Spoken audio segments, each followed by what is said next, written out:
Breath of the heavens के एक और न्यू वीडियो में आपका स्वागत है। पिछले एपिसोड में हमने देखा था शोयन फॉलन स्टार पवेलियन लौट गया था, लेकिन तभी फॉलन स्टार पवेलियन के एल्डर्स ही शोयन के ऊपर हमला कर दिए थे। ये बस टाइट सिक्योरिटी की वजह से हुआ था, लेकिन फिर मास्टर यालाओ से शोयन को पता चलता है कि शोयन के यान अलायंस के ऊपर जामा एम्पायर का ही एक टाइगर रोर सेक्ट हमला कर दिया है और उनके साथ हॉल ऑफ सोल है। मास्टर यालाओ शोयन के साथ जाने के लिए सेंट्रल प्लेन के ताओजुन के 3 स्टार के एक्सपर्ट्स जमा करते हैं, पर हम लोगों को हाइबेडोंग के साइड में दिखाया जाता है जहां पर प्रॉब्लम बहुत ज्यादा बढ़ गई है। अब आगे एपिसोड बिल्कुल उसी सीन से स्टार्ट होती है। हाइबेडोंग परेशान थे, लेकिन तभी यान अलायंस का एक सोल्जर भागते हुए हाइबेडोंग के पास आता है। घबराया हुआ था और ग्रीट करते हुए कहता है, एल्डर हाई, lion roar sect Taojun level के एक्सपर्ट्स को सुआंग हुआन किले के एक वॉच टावर के ऊपर अटैक करने के लिए भेज दिए हैं। लॉर्ड सियोली, जो कि वॉच टावर के सबसे ज्यादा क्लोजेस्ट थे, वो वॉच टावर में गार्ड कर रहे हैं, सोल्जर को सपोर्ट देने के लिए गए हैं। हाइबेडोंग जैसे ये सुनते हैं शॉक्ड हो जाते हैं, क्योंकि ताओजुन लेवल के एक्सपर्ट जामा एम्पायर में बहुत ही ज्यादा रेयर होते हैं और इवन शोयन का भाई सियोली भी ताओजुन लेवल पर नहीं है। इसी वजह से अगर वो ताओजुन लेवल के एक्सपर्ट के साथ फाइट करने गया है तो वो जरूर मुसीबत में पड़ जाएगा।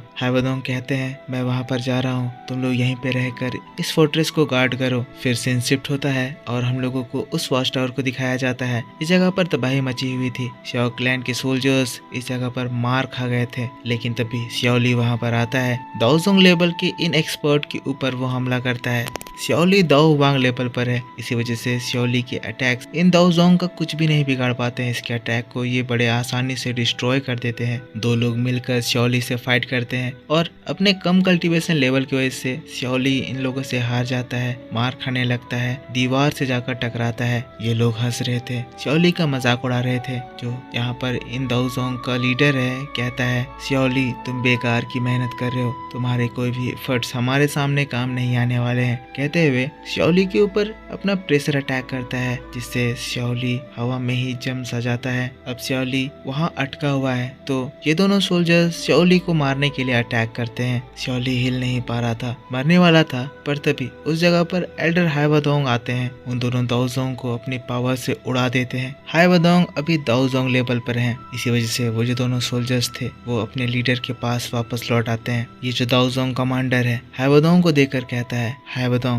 यान अलायंस का ताओजुन एक्सपर्ट। हाइबेडोंग गुस्से में कहता है, लायन रोर सेक्ट, तुम लोगों की इतनी हिम्मत कि तुम हमारे यान अलायंस के ऊपर अटैक करो। आज तुम में से कोई यहाँ से जिंदा बचकर नहीं जाएगा। पर वो ताओजुन कहता है, तुम्हारी बातें पूरी तरह से खोखली हैं। तुम भी ताओजुन हो और मैं भी ताओजुन हूँ। अगर मैं यहाँ से जाना चाहूँ तो तुम मुझे नहीं रोक पाओगे। तो क्योंकि तुम यहाँ पर आ गए हो तो लगता नहीं है मुझे यहाँ पर फाइट करने की जरूरत है। अब असली फाइट बाद में होगी, जब मेरे लायन रोज सेक्ट के आर्मी आएंगे। जब हम लोग तुम्हारे ऊपर अटैक करेंगे तब मैं ही तुम्हारी जान लूंगा। कहते हुए एक स्पेस पोर्टल खुलता है और वो तीनों वहाँ से गायब हो जाते हैं। लेकिन उनको जाता हुआ देखकर हाइबेडोंग कहता है, शायद तुम्हें मेरी बात समझ नहीं आई। मैंने कहा था कोई भी मेरे यान अलायंस के ऊपर हमला करेगा वो यहाँ से जिंदा बचकर नहीं जाएगा। कहते हुए चुटकी बजाते हैं और हाइबेडोंग का फेमस आइस ड्रैगन वहाँ पर अपीयर होता है। वो स्पेस होल वहाँ बंद हो रहा था, इससे पहले ड्रैगन स्पेस होल में एंटर करता है और वो ताओजुन जो वहाँ से भाग रहा था, ड्रैगन उनका पीछा करता है और उनको उन्हीं के स्पेस में मार डालता है।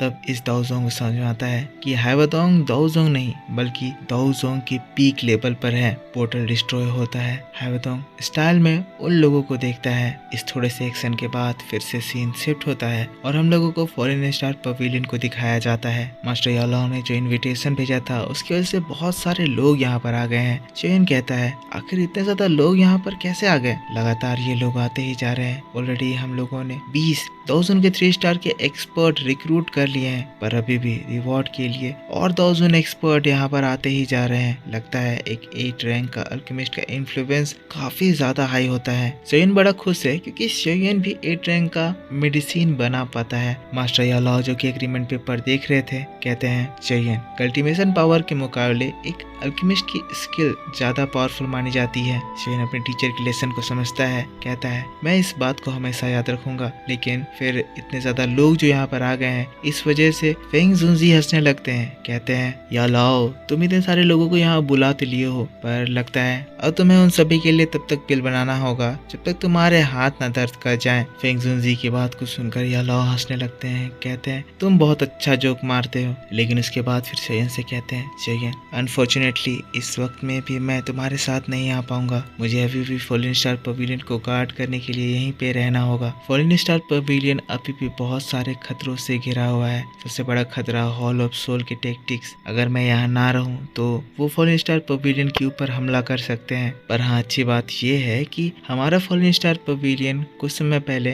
काफी सारे गेस्ट एल्डर गैदर करा है, इनके नंबर 10 से भी ज्यादा हैं। मैं तो तुम्हारे साथ नहीं जा पा रहा हूँ, पर हाँ वो लोग तुम्हारे साथ ही जाएंगे। वो एल्डर्स लोग जो मास्टर यालाओ बात कर रहे हैं वो सब 1000 लेवल पर है। इसलिए चाहिए इसके लिए भी मास्टर यालाओ को हाथ जोड़ के थैंक यू कहता है, क्योंकि ये भी बहुत बड़ी हेल्प होगी। लेकिन फिर अपने स्टोरेज रिंग से वो स्क्रोल निकालता है जो कि याओ सिंह जी से इनको दिया था। मास्टर यालाओ को बताता है ये याओ क्लैन की सेरेमनी का इनविटेशन है। याओ क्लैन का एक आदमी आपको इस इनविटेशन को दे देने को कहा था। जैसे ही फेंग जुनजी ये बात सुनते हैं, फेंग जुनजी बहुत ज्यादा शॉक्ड और बहुत ज्यादा इमोशनल हो जाते हैं।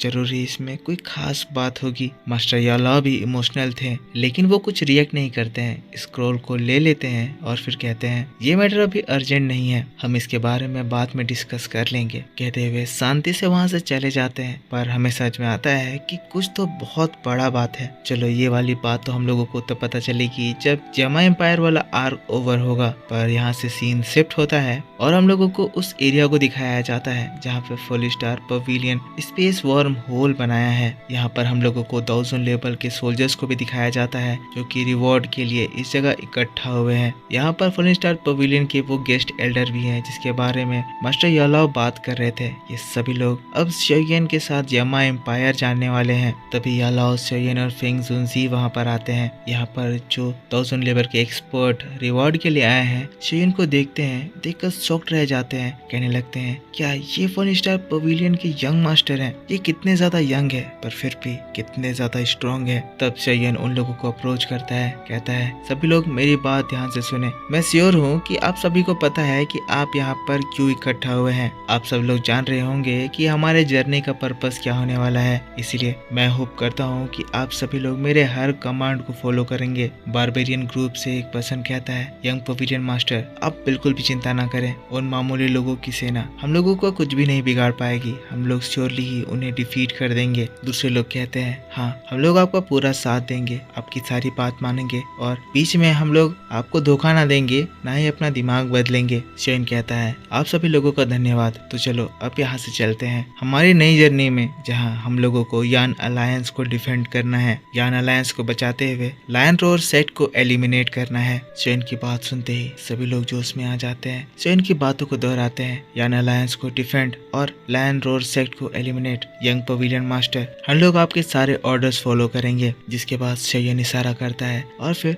ऊपर में जो स्पेस बोट है सभी लोग उस स्पेस बोट में चढ़ जाते हैं। नजारा बहुत ज्यादा रोमांच से भरा हुआ था, सभी लोग वॉर की तैयारी कर रहे थे। इसके बाद ये स्पेस शिप चलता है और वो लोग स्पेस वॉर्म होल में एंटर करते हैं। शेयन एक बार फिर से जियामा एम्पायर के लिए रवाना हो जाता है। फिर सीन यहाँ से शिफ्ट होता है और हम लोगों को जियामा एम्पायर में लायन रोर सेट को दिखाया जाता है। यहाँ पर बहुत सारे स्पेस शिप इकट्ठा हो रहे थे, ये लोग भी वॉर की बहुत जोरों शोरों से तैयारी कर रहे थे। तभी हम लोग लायन रोर सेट के लीडर को देखते हैं, जिसके पास लायन रोर सेट का एक डिसाइपल आता है और फिर बताता है 3 दाओजोंग मास्टर जिन्हें हम लोग स्वानवांग फोर्ट्रेस में अटैक करने के लिए भेजे थे, सभी लोग हार चुके हैं और मारे गए हैं। ये बात सुनकर लायन रोर सेट का लीडर कहता है यान अलायंस लगता है जैसा हमने इसके बारे में सोचा था ये उतना ज्यादा सिंपल नहीं है। अब हम लोगों को जल्दी करनी चाहिए, हम और डिले नहीं कर सकते हैं। जल्द से जल्द हम लोगों को पूरे के पूरे यान अलायंस के ऊपर भी कब्जा करना होगा। जिसके बाद अपने सारे सोल्जर्स की ओर देखता है और फिर चिल्लाता है, कहता है मेरे सारे लायन रोर सेट के मेंबर्स मेरे कमांड को ध्यान से सुनो, आगे बढ़ो, यान अलायंस के फोर्ट्रेस की ओर चलो, समय आ गया है, हम लोग यान अलायंस के ऊपर कब्जा कर ले। लीडर की आवाज सुनकर लायन रोर सेट के मेंबर्स की आवाज गूंज उठती है। समझ में आता है कि इनकी फोर्स बहुत ज्यादा बड़ी है। पर इसी बात के साथ बैटल टू द हेवंस का ये वीडियो इस जगह पर खत्म हो जाता है। तो मेरे दोस्तों अब मुझको बताओ कि आपको ये एक्सप्लेनेशन कैसा लगा। अगर आपको वीडियो पसंद आया है तो इसके ऊपर एक लाइक जरूर कर देना। कमेंट करके बताना कि वीडियो आपको कैसा लगा। इसके बाद आपके लिए इसका नेक्स्ट एपिसोड भी आएगा, जो कि मैं आपके लिए आज ही शाम इसी चैनल पर अपलोड कर दूंगा। पर उसे देखने से पहले आपको इस वीडियो पर जमकर सपोर्ट दिखाना होगा। तो दोस्तों ज़्यादा से ज़्यादा लाइक ज़रूर करना, और हाँ, पिछला एपिसोड नहीं देखा है तो जाकर उसे भी देखना, सपोर्ट दिखाना। आपके सपोर्ट के बाद ही मुझे आपके लिए जल्दी जल्दी वीडियो बनाने का मोटिवेशन मिलता है। आई होप आपको एक्सप्लेनेशन पसंद आया होगा। मैं आपके लिए और भी ज़्यादा डिटेल में नेक्स्ट वीडियो लेकर आऊँगा। तो मिलता हूँ मैं आपसे नेक्स्ट वीडियो को लेकर बहुत जल्द। तब तक के लिए take care, bye bye and thanks for watching.